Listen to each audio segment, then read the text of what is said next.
Então vamos começar agora a estudar um método, né, que é o método simplex, que ele é capaz de solucionar problemas de programação linear independente da dimensão do problema, tá? Então, como dito anteriormente, para a dimensão 2 e até 3, você pode usar um método gráfico. A partir de 4, né, dimensão 4, aí fica um pouquinho complicado, tá? Na verdade, por quê? Porque você precisaria imaginar 4 dimensões, 5 dimensões e assim por diante. E aí já não é uma tarefa muito simples, tá? Então, como é que vai funcionar esse método simplex, como eu já tinha comentado ali, né? A ideia é que você vai ficar andando através dos vértices, né? Então, cada vértice que você chegar, você vai olhar se sua função objetivo assumiu ali o valor máximo ou mínimo, né? E caso contrário, você vai ter que, daquele vértice, você vai ter que pular para um vértice adjacente a esse vértice, tá bom? E você faz essa passada, né? Você troca de vértice com o objetivo que que sua função objetivo ela aumente de valor, tá? Então, o fluxograma, né, do método simplex está escrito aqui, né, de uma forma bem simplificada. Você vai ter o início, você vai determinar ali uma solução viável, né? O que que é isso? Você vai selecionar um ponto, por exemplo, né, um ponto ali do vértice, e aí você vai ter o critério de parada, né? Você vai perguntar, é uma solução ótima? Caso sim, acabou, né? Então, porque é isso, né? O objetivo é encontrar a solução ótima. Se você, no início, você já teve uma solução viável, que é uma solução ótima, acabou. Caso contrário, você vai ter que determinar uma solução viável que é melhor, né? O que que é melhor? Se eu tiver um problema de maximização, melhor no sentido que quando você vai para essa outra solução viável, o valor da função objetivo, ela aumentou. Tudo bem? Então, essa passada aqui de determinar uma solução viável melhor, o melhor vem disso. Você está numa solução viável, você viu que não é uma solução ótima, então dessa solução viável você parte para uma próxima solução viável, de tal forma que a função objetivo nessa nova solução viável ela tem um valor maior do que no ponto anterior, tá bom? Então esse aqui é a ideia, né? O fluxograma bem simplificado, tá? Do método simplex.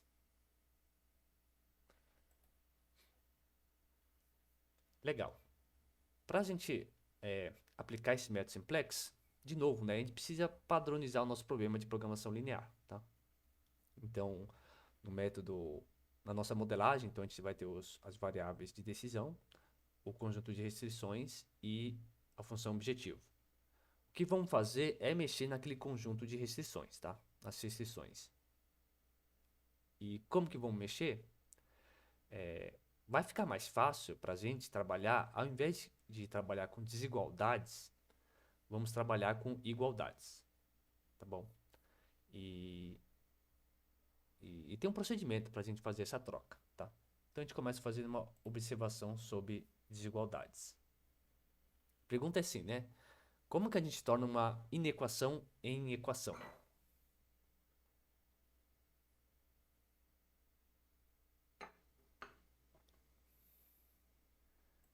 Então, por exemplo, né? Esse é um típico exemplo de uma inequação que aparece ali em conjunto de restrições. Então aqui a gente tem três variáveis, então x1 mais u4, x2 mais 2x3 menor ou igual a 3. Tá, então a pergunta é assim, como é que a gente parte dessa desigualdade e chega numa igualdade, tá bom?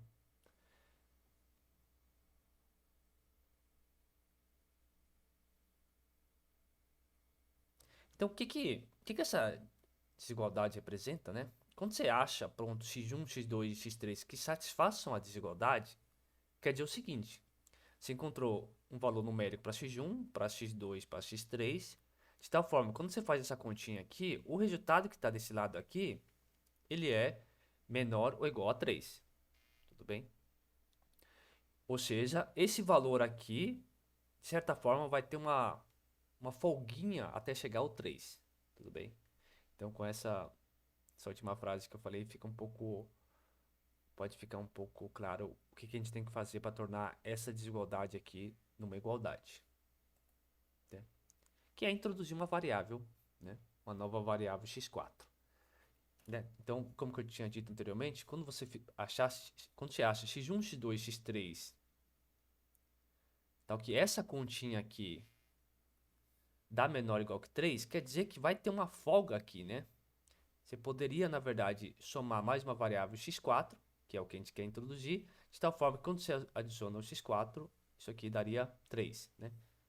Então, por exemplo, né, só para ficar bem claro aqui, por exemplo, se você pegar o x1 igual a 1, o x2 igual a 0 e o x3 também igual a 0, né? Só um exemplo. Então vai ficar assim, né? Vai ficar 1 mais 4 vezes 0, né? Vai ficar 1 mais 4 vezes 0 mais 2 vezes 0. Tá? Então isso aqui vai dar 1. Então 1 com certeza é menor ou igual que 3, tá? Então x1, x2, x3 com esses valores satisfaz essa desigualdade. Mas se satisfez essa desigualdade, vê que do 1 para o 3 eu tenho uma grande folga, né? Uma folga de 2. Então eu poderia aqui ainda somar, nesse caso, fazer 1 mais 2, que daria igual a 3, tá? Então o que vai ser o 2? Vai ser o valor da nossa variável x4, tá? Então é dessa forma que a gente vai transformar uma desigualdade numa igualdade, usando esse argumento, tá? Então o x4, né? Você pode até chamar o x4 aqui de uma variável de folga, né? Então o que seria uma variável de folga? Dado que você tem um x1, x2 e x3, o valor da variável de folga é aquele valor que você adiciona a esse resultado para, na verdade, ter o valor igual a 3. Como a gente faz isso, né, de uma forma mais... Então a gente está com essa desigualdade aqui, a gente pode passar todos esses elementos lá para o outro lado, né? Então fica 0 menor ou igual a 3 menos x1, menos 4x2 e menos 2x3, tá? Tudo bem? Então eu só peguei e passei todos esses... O que estava aqui na esquerda, eu passei aqui para a direita, tá? O que você vai fazer? Você vai chamar tudo isso aqui, ó, todo esse valor aqui de x4, tá?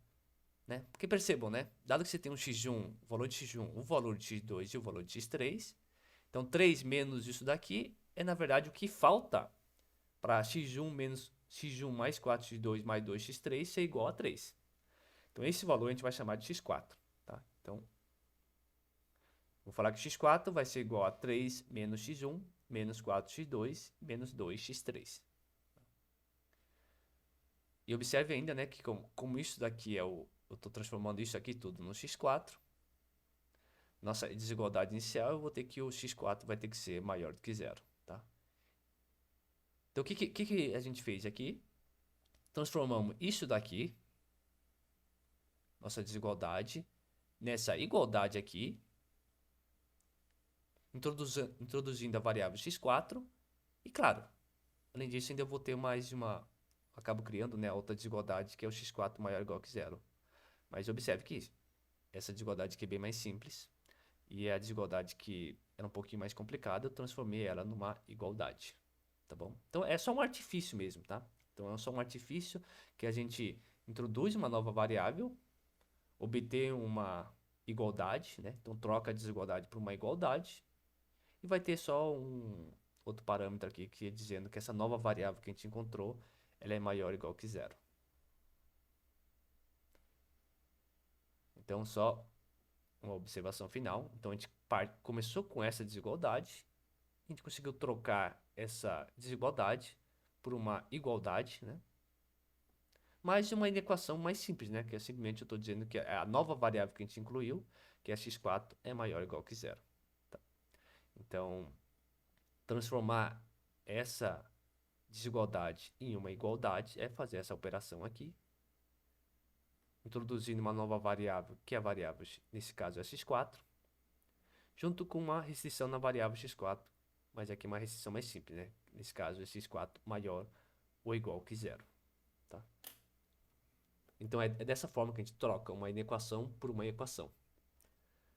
Então, sendo bem preciso, a gente trocou essa inequação por essa equação aqui, com a introdução da variável x4, mas uma inequação mais simples, né? Que é só o x4 sendo maior ou igual que zero.